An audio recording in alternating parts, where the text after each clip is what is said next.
Halo semuanya, sampai jumpa di channel saya. Jangan lupa like, share, and subscribe. Baiklah teman-teman semuanya, pada kesempatan siang hari ini kita akan lanjutkan bahasanya terkait bagaimana cara untuk menyusun artikel ilmiah ya, yang menjadikan tugas pokok teman-teman di akhir ini. Salah satunya adalah teman-teman memiliki kewajiban untuk bisa menyelesaikan tugas akhir secara berkelompok. Yang pertama adalah teman-teman dapat menentukan lokasi mana yang bisa dijadikan tempat teman-teman mengambil data ya. Jadi di situ nanti teman-teman sudah memiliki tempat atau sekolah di mana sebagai salah satu proses PLP teman-teman ya, atau praktek mengajar otentik, untuk bisa dijadikan sebagai salah satu tempat menyelesaikan laporan tugas akhir semester ini. Kemudian setelah teman-teman memperoleh tempat atau sekolah tersebut, maka teman-teman membuat satu kelompok ya. Satu kelompok itu terdiri dari 4 sampai 5 mahasiswa. Setelah itu teman-teman mulai membahas. Yang pertama adalah membuat judul terlebih dahulu ya. Judul itu sebenarnya untuk memandu kita dalam menyelesaikan apa yang harus kita kerjakan ya. Jadi kalau teman-teman di sini masih bingung judul apa yang harus saya kerjakan, sebaiknya kita rencanakan terlebih dahulu.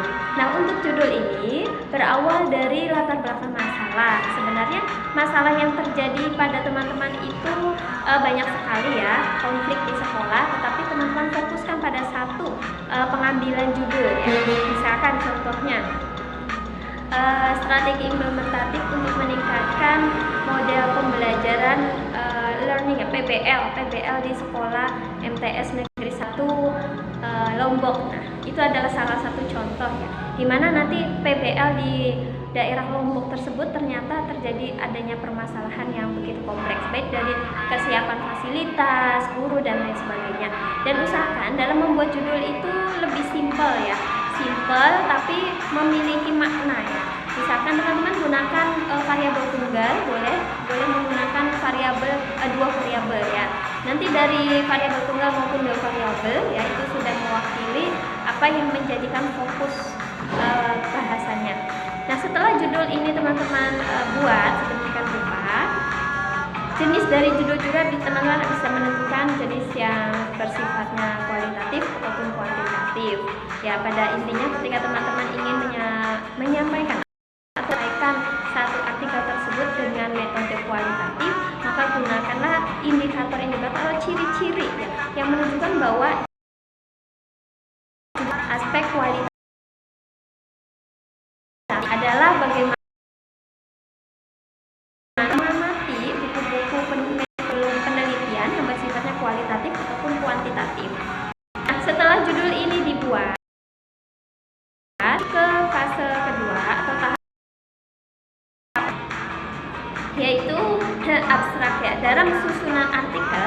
Yang kemudian yang kedua adalah abstrak, yang ketiga adalah pendahuluan, yang keempat adalah metodologi, kemudian usaha, kemudian yang keenam ada result and discuss ya, hasil dan pembahasan dalam penelitian atau hasil dan pembahasan penelitian, kemudian kesimpulan conclusion, dan yang terakhir ada referensi atau daftar pustaka. Semuanya itu adalah susunan dalam penyelesaian artikel ilmiah. Untuk tahapan di tinjauan pustaka ini bisa bervariatif. Jadi teman-teman nanti bisa menyesuaikan dengan template artikel yang memang dituju, tetapi secara umum, secara generalnya seperti itu susunannya. Oke, kita memasuki abstrak. Abstrak ini adalah gambaran dari wajahnya artikel tersebut. Dan abstrak tidak bisa dikopi dari pendahuluan naik ke abstrak ya, seperti yang teman-teman bikin makalah pada umumnya ya.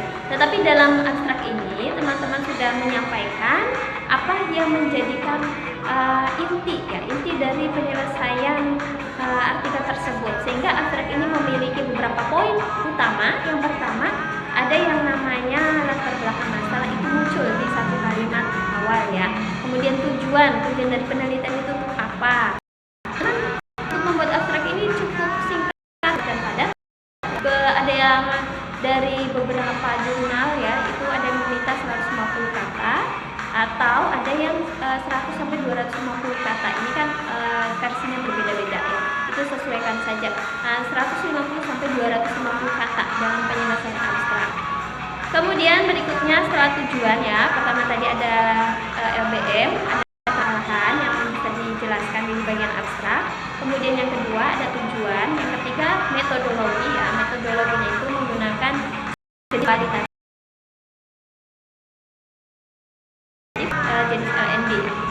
Kemudian setelah metode itu teman-teman menyampaikan apa hasil yang telah diperoleh ketika penelitian di lapangannya. Result and case-nya juga digambarkan dalam sebuah abstrak. Dan yang terakhir adalah kesimpulan. Nah, itu adalah susunan dari abstrak ya. Maksimal 250 ya. Silakan nanti dibuat saja 250 kata. Kemudian untuk keywordnya, kata kuncinya terdiri dari 3 kata, 3 sampai 5 ya. Misalkan di situ ada PBL ya, PBL. Kemudian di situ ada apa ya? Di situ ada permasalahan belajar, berarti di situ ada teori belajarnya yang dengan pendekatan behaviorism ya, behaviorism atau humanistik atau teori kognitif. Kemudian nanti di situ juga instrumen kuncinya, keywordnya itu misalkan teman-teman menuliskan adanya sebuah salah satu yang ada di dalam judul tersebut, teman-teman ambil 3 sampai 5 kata kuncinya ya, yang merupakan bagian dari variabel.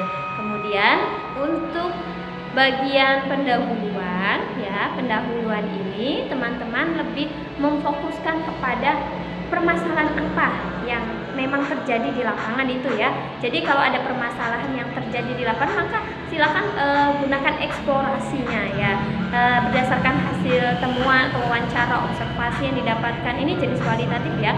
Kemudian nanti teman-teman soundingkan dengan data lapangan. Kemudian teman-teman juga bantu dengan adanya instrumen ya, misalkan wawancara pra penelitian yang telah kami lakukan sebanyak 3 kali pada fase pertama, wawancara bersama guru PAI ataupun guru mata pelajaran A dan lain sebagainya. Itu di bagian LBM. Jadi latar belakang masalah itu dalam satu paragraf teman-teman akan membuat yang namanya permasalahan yang terjadi, munculnya permasalahan itu di mana, lalu di situ dilengkapi dengan adanya harapan. Jadi adanya kenyataan yang terjadi di lapangan itu seperti apa, lalu harapannya bagaimana. Ya, dalam satu paragraf idealnya itu ada harapan dan ada kenyataan. Jadi terjadi adanya kesenjangan antara harapan itu tidak sesuai dengan kenyataan. Jadi nanti teman-teman bisa menguraikan, bisa mengeksplorasi ternyata harapan dari pembelajaran deep learning atau PBL itu harapannya bisa meningkatkan kualitas baik dari pendidik maupun peserta didik. Tapi kenyataannya dari keduanya tidak ada kesiapan secara sistematis, maka terjadinya adanya gap ya, senjangan, tidak berjalannya program dan proses pembelajaran sesuai dengan apa yang terjadi di sekolah teman-teman tersebut. Silakan diuraikan kembali. Nah, itu adalah bagian di latar belakang masalah. Dan jangan lupa munculkan adanya rumusan masalah ya, karena rumusan masalah ini yang teman-teman bisa menyelesaikan di tahap kesimpulan. Rumusan masalah cukup 2 saja ya, yang menjadikan apa yang harus kita rumuskan dari latar belakang masalah tersebut. Silakan gunakan 2 saja, nggak usah banyak-banyak. Kemudian di bagian metodologi ini menunjukkan bahwa metodologi penelitian teman-teman ini apa. Misalkan saya tertarik pada kualitatif dengan desainnya case study atau studi kasus ya, boleh silakan. Ataupun teman-teman mau menggunakan fenomenologi sosial, boleh ya. Desain penelitian dalam kualitatif teman-teman pelajari dulu, kemudian teman-teman pilih mana yang tepat dengan apa yang terjadi di sekolah tempat saya PPL atau PLP ya. Nah, itulah rangkaian dari metodologi, dijelaskan cukup dengan 1 paragraf ya, dengan adanya kutipan dari Sugiono misalkan, dari Prof.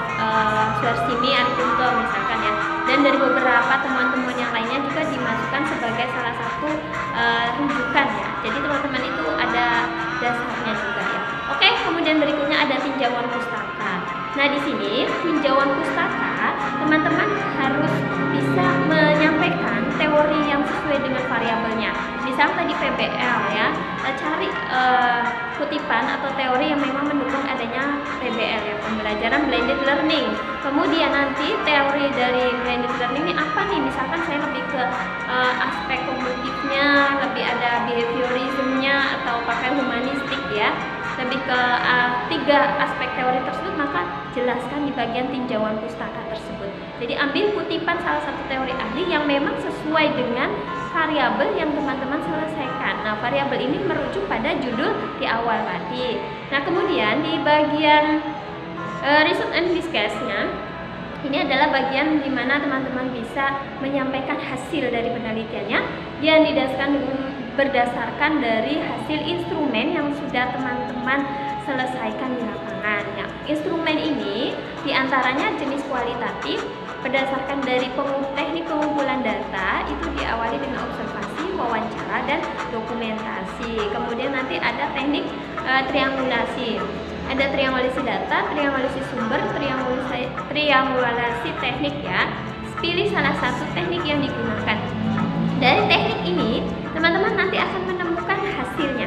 Ya, discuss-nya bisa berupa tabel, bisa berupa grafik, ataupun bisa berupa data-data yang memang akan dibahas, akan diselesaikan, didiskusikan di bagian hasil dan pembahasan. Nah, versi dalam penyelesaian result and discuss ini, teman-teman juga harus sudah menemukan data lapangan. Jadi kalau teman-teman belum ke lapangan, belum penelitian, belum wawancara, kemudian belum menyebarkan angket ya, ataupun instrumen yang lainnya, maka kita tidak bisa menyelesaikan result and discuss-nya. Jadi syarat untuk bisa menyelesaikan result and discuss-nya ini, hasil dan pembahasan penelitian, syaratnya teman-teman sudah menyebarkan instrumen, kemudian mendapatkan data dari lapangan, maka barulah kita sajikan dan jadikan sebagai hasil penelitian.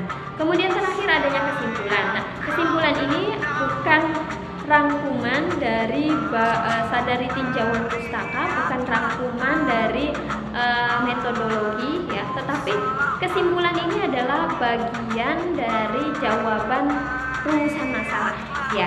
Jadi rumusan masalah itu ada kesimpulan, maka dari kesimpulan itu menjawab adanya rumusan masalah. Setelah selesai pada tahap kesimpulan, teman-teman akan akan melihat jumlah daftar pustaka ya. Daftar pustaka ini harus diperhatikan, sebaiknya gunakan Mendeley atau Zotero ya. Kemudian juga stylenya apa ya. Kemudian juga teman-teman bisa menggunakan rujukan 10 tahun terakhir ya.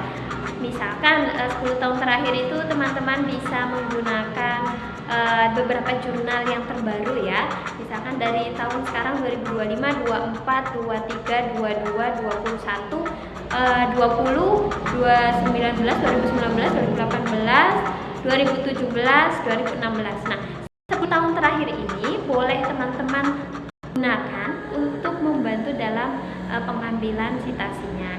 Dan jangan lupa tahun tadi ya, 10 tahun terakhir udah oke. Kemudian pengutipan pakai Mendeley, berapa banyak harus kita download ya misalkan. Nah, ini yang harus teman-teman perhatikan adalah minimal sekarang 15 sampai 20 ya. 20 citasi ya, 20 jurnal yang harus teman-teman download untuk jadikan referensi ya. Kalaupun kurang dari 20 itu minimal banget 15 atau 17. Karena 15 atau 17 itu sudah menjadikan patokan kita dalam penyelesaian ini ya, karya ini. Dan jangan lupa untuk dicek Turnitin terlebih dahulu. Untuk batas Turnitinnya maksimalnya 25 ya, 25 Turnitinnya. Lebih bagus teman-teman bisa sampai 15 atau 10% saja untuk Turnitin. Itu ya cara untuk bisa mengecilkan atau mengurangi plat merah itu. Teman-teman banyak parafrasenya ya. Kemudian parafrase ini bisa dikembangkan dengan bahasa-bahasa analisa kita sendiri sebagai bagian dari proses penelitian itu. Dan jangan lupa diselesaikan dengan sistematis ya, sesuai dengan waktu dan dilakukan